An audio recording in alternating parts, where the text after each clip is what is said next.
bought.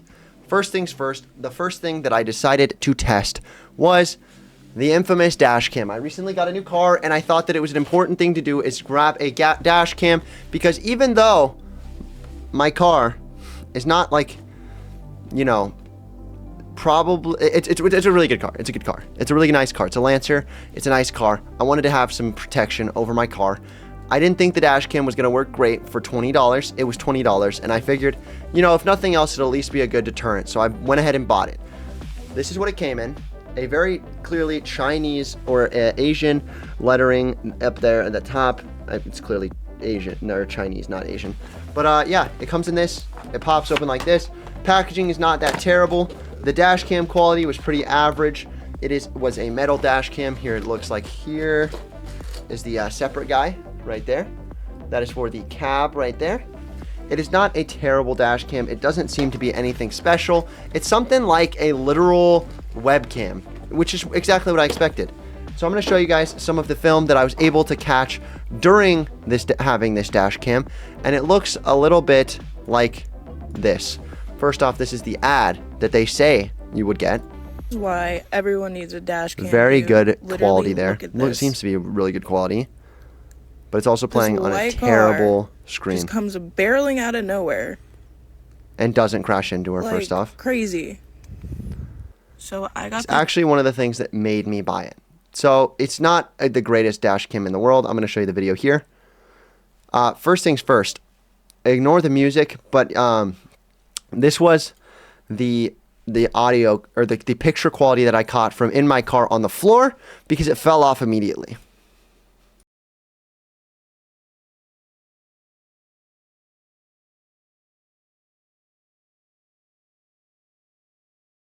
I got from my $20 dash cam. Now, I didn't expect much better. I didn't expect much worse. But ultimately, I expected it to at least stick on the thing. It did not stick on the thing. I had to use my own 3M tape, and I had to manually 3M tape it on. I expected the tape to just stick the first time and it worked, but I couldn't get the tape off, and then when I did, it fell off. Not a great first reaction TikTok shop. The next thing I bought was this right here. This is super cool. So there's different modes. There's actually 10 modes. I'm gonna go through them real quick. We got pilot flash. Then we have clap flash.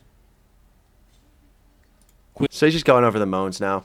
No, the point is that these advertise an extremely long battery life, and specifically people put them on their cars Click the like link in so. the video, order yours today. So I looked at this and I looked, oh, dude, I'll totally put that on my car. That'd be a perfect thing to put on my car. It'll look dope at night. So what I decided to do before I did anything else was test out the time of battery that I was gonna have these for. And first things first, they do charge well, and they do have a decent battery. You can see the green light coming from it right now. It's not terrible, but I went ahead and monitored this. I set up a timer, went to sleep, and they lasted just a couple hours. Not enough time to put them on your car. If you put these on your car, they will die within a couple of hours. Also, instead of giving you one charger and 10 of these, like 10 different connectors or a way to loop them together, instead, they literally just give you 10 of these little strings and 10 of these little lights with little Velcro strips.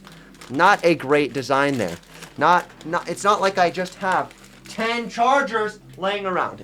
I don't have 10 chargers laying around. I don't have 10 USBs laying around to charge these things. It's a bad design. It's just a terrible design. If they were wired together, like 2 per wire or something like that, maybe I could put them on my car, but I can't put them on my car now because they don't charge and they don't stay charged long enough, and I have to pull them all individually off.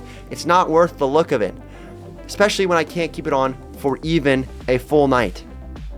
Obviously, you're not going to be running your car at all times. That's why your lights don't run at all times. You know, you want to have it while you're in it. But if I forget to leave them, if I leave them on accident one time, they are done. They are absolutely done. It's sad and it's dumb. The next thing I got was bread laces. You'll see right here, bread laces are supposed to make it really easy. These are a pain in the ass to get on. They're supposed to be really easy to get on and get off on specifically high top shoes. This was the perfect product that I was looking for because I've recently been getting into skating and I have to wear these Vans with a high top because I have weak ankles. Here we go. She puts on a normal shoe. It's really hard to get on, and then she laces them all up, and she says that it's the easiest thing in the world. This is fucking life-changing. Let me do it again just for funsies. Oh my god! She acts like it's the easiest thing on the planet, and in reality, this is what I'm going to show you, how much effort it actually takes to put on bread laces. So what you're going to have to do is you're going to have to pull up on it like a normal shoe, then you're going to have to try to stick your foot in it. And if you can't stick your foot in it, you got to really give it a lot of pressure. And I can't even do it enough unless I have a lot of downward force. And I won't lie. At that point, I'd rather just untie the shoe. Why is it so hard to just untie a shoe, guys? Are we really that lazy that we can't just untie a shoe? It's not that hard to untie a shoe, guys. Just untie your shoe or leave them really, really loose. Bread laces are not the solution to your problem. The solution to your problem is just a little tiny bit more effort, okay? Just put a little bit more effort into putting your shoes on. With that being said, if I had to rate bread laces on a scale of 1 to 10, it does make my life just slightly, ever so slightly easier to not untie my shoe and still struggle to put on a pair of high tops. So I would give it something like, like a 6 out of 10, 5 out of 10. I mean, it's a good idea. It just doesn't work. One of the other things that I got was an Anker 622 MagSafe charger.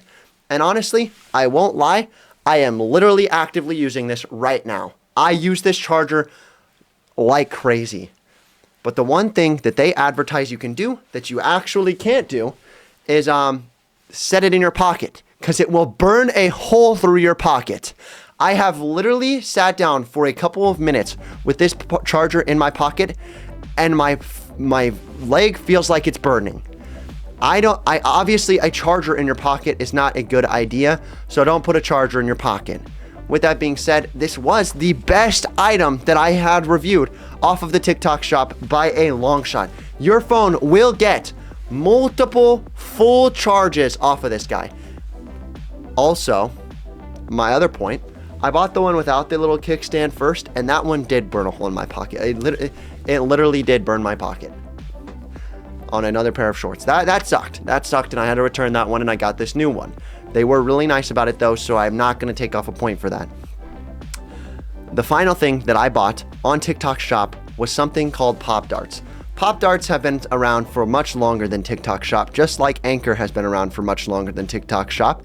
This is actually an Amazon brand. Not a lot of people know about that. But Pop Darts has been around for a long time. I have done full reviews on these things because GoPro decided to do a ripoff, or not GoPro, Dude Perfect decided to do a ripoff of them. This game, genuinely a lot of fun. It is a lot of fun. This game is not boring. Not boring at all. Very fun. I enjoy it thoroughly. It's a game that you can play in your backyard. It's an alternative to freaking cornhole. Everybody plays cornhole. Get a different game, bro. Get a different game. With that being said, I did thoroughly enjoy my experiences on the TikTok shop, but I want to say real quick, if you're looking at your purchases and you're thinking that everything on the TikTok shop is going to be reliable, you are dead wrong. Do not believe the reviews that are on TikTok shop. They are false. I am entirely unsponsored by every single one of these products. Do not buy them unless you genuinely think you can use them and you've looked up a couple of reviews on them. Not on TikTok, not eligible for commission. Because if they are eligible for commission, they're obviously going to do it. And the reason why I know that is because I personally have been reached out to by TikTok brands that are included in this video to get a free sample. And I chose not to, and instead chose to review these for you guys right now. So if that doesn't deserve a like and a comment, I don't know what does. I will see you guys in the next one.